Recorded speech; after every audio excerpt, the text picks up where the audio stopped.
হবিগঞ্জের বাহুবলে পূর্ববিরোধের জেরে দুই গ্রুপের বাসিন্দাদের সংঘর্ষে একজন নিহত হয়েছেন। আহত হয়েছেন উভয় পক্ষের অন্তত ২০ জন। সন্ধ্যায় আদিত্যপুর ও আবদা ফৌজদা গ্রামের মধ্যে সংঘর্ষের ঘটনা ঘটে। পুলিশ জানায়, জমি নিয়ে দীর্ঘদিন ধরে বিরোধ চলছিল আদিত্যপুর গ্রামের জাহিদ এবং আবদা ফৌজদা গ্রামের মুশাহিদ মিয়ার মধ্যে। এরই জেরে দুপুরে সংঘাতে জড়ায় উভয় পক্ষ।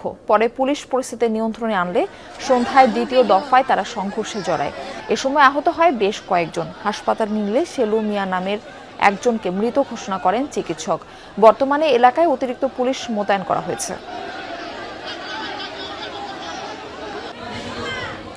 এদিকে ব্রাহ্মণবাড়িয়ায় সালিশ বৈঠকে প্রতিপক্ষের হামলায় এক শ্রমিক দল নেতা নিহত হয়েছেন।